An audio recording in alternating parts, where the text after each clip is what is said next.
د شهر صفا ولسوالۍ سلګونه اوسېدونکي چې وروستیو جګړو سخت ځپلي او له خپلو کورنیو بېځایه سوي وو د دغې ولسوالۍ په مرکز کې راغونډ وو تر څو د ولایتي ادارې له خوا سره د خوراکي توکو مرسته ترلاسه کړي. دوی د هغو لرې پرتو سیمو خلک دي چې په سیمو کې د جنګ جګړو ناورین تېر سوی او کډه کولو ته یې مجبوره کړي دي. مرسته سوي کسانو وویل چې وسلوال طالبان دې له حکومت سره سوله وکړي تر څو روان جنګ پای ته ورسیږي او ولسونه پر کراره سي. دغه اوسېدونکي چې مرسته یې ترلاسه کړې وایي له حکومته خوښ دي چې ورسره مرسته کوي، خو تر هغه چې جنګ جګړې روانې وي د دوی مشکلات په دایمي توګه نه حلیږي. دوی وویل چې سوله یې تر ټولو ستره هیله او اړتیا ده او په دې لاره کې هرې قربانۍ ته تیار دي. ورسره د وروره مرسته وکړي، موږ له جنګه بېزاره یو، له جنګه ستړي یو، ټکور یو، واجریز مریض یو، واجري غوږ ونیسه. حکومت مهربانه ده باید چې له موږ سره مرسته وکړي او سم کار وکړي.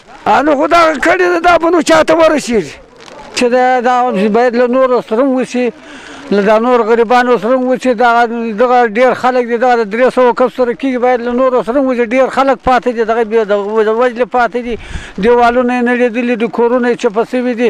د شهر صفا ولسوالۍ قومي مشرانو وویل چې د خپل حکومت ته دغه اقدام هرکلی کوي او غوښتنه کوي چې دولت یې ورسره نورې مرستې هم وکړي ځکه د دغې ولسوالۍ خلک زیات غریب دي. دغه مشران وایي چې باید جنگ بند سي او د سولې لپاره ټول په ګډه هڅه وکړو ځکه سوله د ټولو اړتیا ده. سیلاب ځپلي خلک دي، اوبو تاسو ته معلومه ده وچکالي د اوبو دا شی نشته، نو د ټولو مؤسساتو او داخلي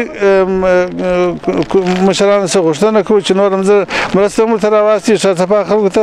د شهر صفا ولسوالۍ خلک سوله غوښتونکي خلک دي، د سولې تږي خلک دي.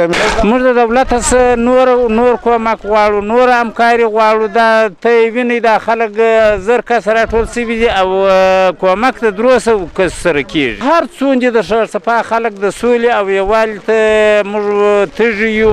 د شهر صفا ولسوالۍ ولسوال ملک علي محمد وایي چې سیمه ییز اوسېدونکي د دولت په حقانیت پوه دي او په هره برخه کې همکارۍ ته چمتو دي. نوموړي ویل دولت هر وخت هڅه کوي چې د ولسونو ستونزې حل کړي او مرستې ورسره وکړي.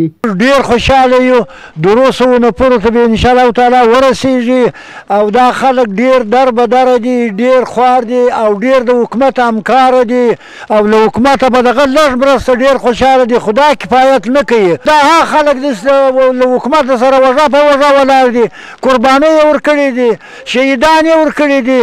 له والي صاحب هم دا توقع کوو چې داسې کوشش ورته وکړي له لوړو مقامات سره وغږېږي او دغو خلکو ته مرستې راوړي. پاته دې نه وي چې تر دې وړاندې هم د زابل د بېلابېلو سیمو خلکو د سولې په ملاتړ غږ پورته کړی.